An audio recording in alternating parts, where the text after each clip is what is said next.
Welcome back dear students. आज हम नया चैप्टर शुरू करेंगे, that is principle of inheritance and variation. इसमें हम जेनेटिक्स के बारे में पढ़ते हैं। सबसे पहले हम पढ़ेंगे व्हाट इज़ जेनेटिक्स और डिफाइन जेनेटिक्स। देखो डियर स्टूडेंट्स, जेनेटिक्स साइंस की वो ब्रांच है जो इनहेरिटेंस के बारे में बताती है। इनहेरिटेंस क्या है? Transfer of characters from the parents to young one, यानी माँ बाप से बच्चों में जो करैक्टर्स ट्रांसफ़र होते हैं उनके बारे में जो साइंस की ब्रांच डील करती है उसको हम जेनेटिक्स कहते हैं। तो ये लिखा है डेफिनेशन, देखो, branch of science which deals with inheritance, inheritance यानी transfer of characters as well as variations. उसमें सिर्फ करैक्टर ही नहीं, जो वेरिएशंस हैं जो माँ बाप से बच्चों में जाती हैं उनके बारे में भी ये बताती है।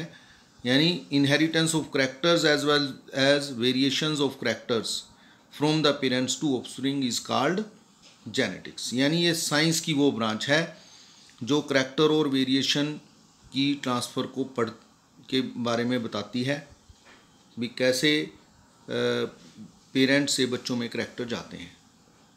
उसके बाद इनहेरिटेंस वो मैंने बता ही दिया, ये ट्रांसफ़र है। ट्रांसमिशन ऑफ करैक्टर्स, करैक्टर्स में रिजेम्बलेंस भी आती हैं, समानताएं भी, और वेरिएशंस असमानताएं भी, दोनों तरह की बातें। Resemblance as well as variations from one generation to next generation, generation यानी पीढ़ी, एक पीढ़ी से दूसरी पीढ़ी में, is called inheritance. It form the basis of heredity, यही है बेसिस हेरिडिटी का। हेरिडिटी क्या है? हेरिडिटी भी वही है भी जो करैक्टर माँ बाप से बच्चों में जाते हैं। उसके बाद है वेरिएशंस। वेरिएशंस क्या हैं? असमानताएं क्या हैं? देखो, असमानताएं भी कितने करैक्टर में जो बच्चे हैं वो अपने माँ बाप से भिन्न नज़र आते हैं, उनको हम वेरिएशंस कहते हैं। It is the degree by which progeny, progeny यानी जो बच्चे हैं, डिफर फ्रॉम देयर पेरेंट्स। या फिर हम क्या कहते हैं? The difference shown by individual of A species. एक स्पीसीज़ है, जैसे मनुष्य एक स्पीसीज़ है, उसमें अलग अलग मनुष्य अलग अलग तरह के नज़र आते हैं, ये डिफरेंसेस ही वेरिएशंस हैं। And also by the offspring of same parent, और एक ही पेरेंट्स के, एक ही माता पिता के दो बच्चे, वो भी आपस में एक दूसरे से असमान होते हैं, एक दूसरे से अलग अलग होते हैं, उनको हम वेरिएशंस कहते हैं। नाउ वेरिएशंस होती क्यों हैं? वेरिएशंस होती हैं सेक्सुअल रिप्रोडक्शन के कारण। Variations are caused by sexual reproduction. ये क्वेश्चन भी लिखा हमने, what is the cause of reproduction? वो क्या है? That is sexual reproduction. उसके बाद है, देखो, वेरिएशंस कहाँ होती हैं? सबसे ज़्यादा वेरिएशंस होती हैं वाइल्ड पॉपुलेशंस के अंदर। Wild population, the variations are present in wild populations, वो प्लांट हों चाहे वो एनिमल्स हों। They were exploited by human being, और उनको ह्यूमन बीइंग यूज़ करता है being to selectively breed and select for organism that possessed desirable characters.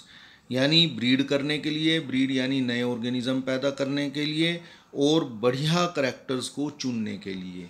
जैसे हमने जीरी, जो हम जानते हैं पैडी, एक पैडी का प्लांट बनाया जिसमें बढ़िया चावल हों और ज़्यादा फसल हों, तो उसको हमने, उनका एक करैक्टर भी, उसमें कीड़े ना लगें, एक करैक्टर हमने वाइल्ड उससे रिलेटेड स्पीसीज से लिया। इस तरह से हम वेरिएशंस को कहाँ से सिलेक्ट करते हैं? फ्रॉम द वाइल्ड, जंगली जानवरों और पौधों से। डियर स्टूडेंट्स, अब हम पढ़ते हैं मेंडल्स लॉ ऑफ इनहेरिटेंस। देखो, 19th सेंचुरी में एक साइंटिस्ट हुए जीज और मेंडल, उन्होंने हाइब्रिडाइजेशन एक्सपेरिमेंट किए। एक्चुअल में अगर हम देखें, जॉर्ज मेंडल जो थे, G George Mendel, he was not the first person to conduct such experiment. वो पहला आदमी नहीं था उसने जिन्होंने ये एक्सपेरिमेंट किए। उससे पहले बहुत लोगों ने एक्सपेरिमेंट किए, लेकिन he was lucky that he can formulate the laws. उसके पीछे बहुत सारे कारण थे कि वो कैसे वो लॉज बना पाया, किन कारणों से वो लॉज बना पाया। एक्चुअल में he was a mathematics teacher, later on he also taught the physics, उसने फिजिक्स भी पढ़ाई। बाद में वो एक ही बिकम मॉन्क, साधु बन गया वो।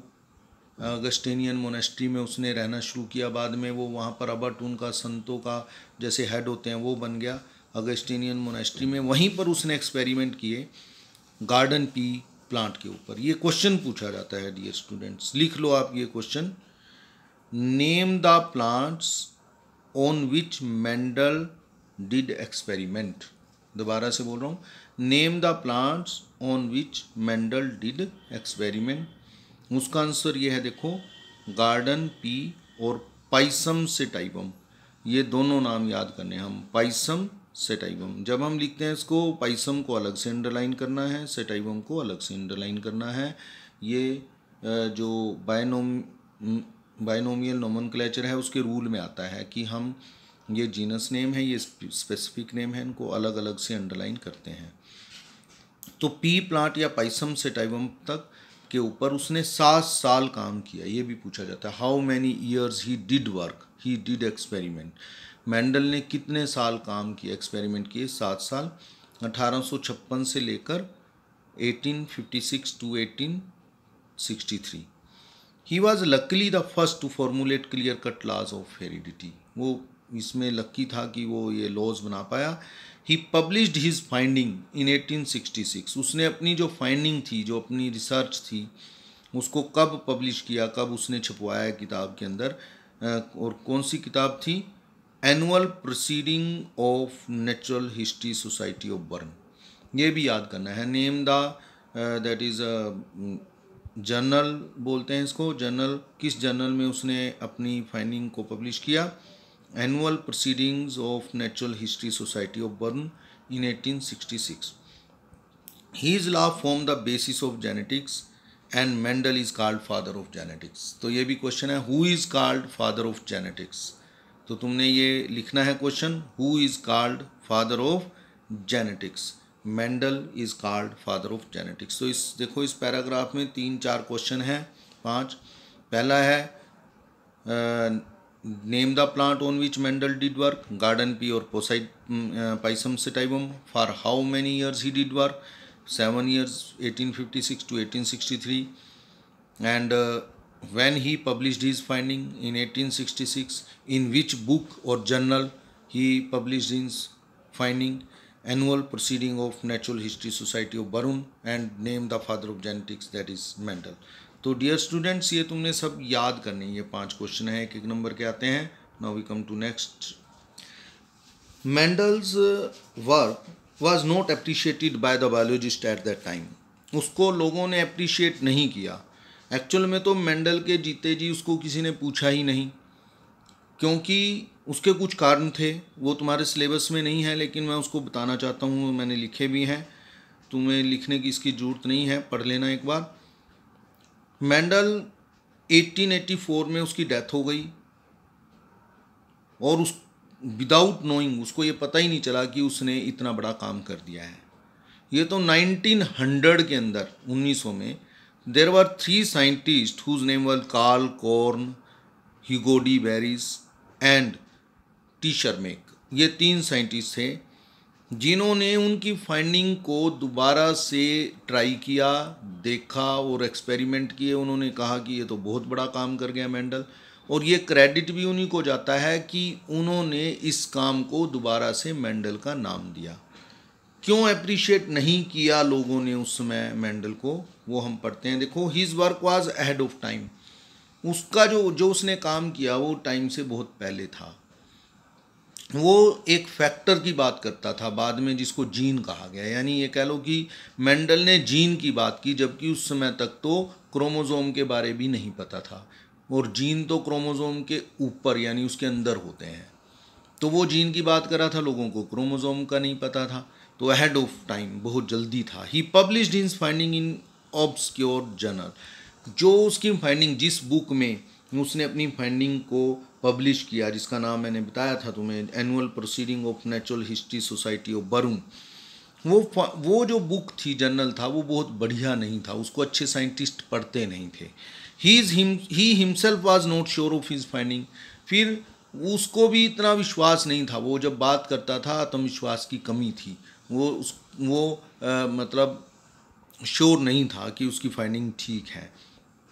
Mind of biologist was pre occupied by Darwin's theory of evolution, और उस समय एक बहुत बड़े साइंटिस्ट थे, डार्विन उनका नाम जो है वो चलता था, और उन्होंने एक थ्योरी दी थी, that was theory of evolution.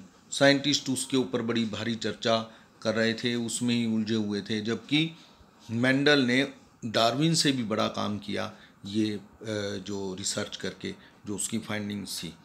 Mendel died in 84 without knowing that he had laid foundation of modern genetics. In 1900, ये तुम पैरा जरूर याद करें, in 1900 his findings were rediscovered. ये पूछा जाता कई बार भी, who rediscovered the finding of Mendel? Mendel की फाइंडिंग को किसने रीडिस्कवर किया?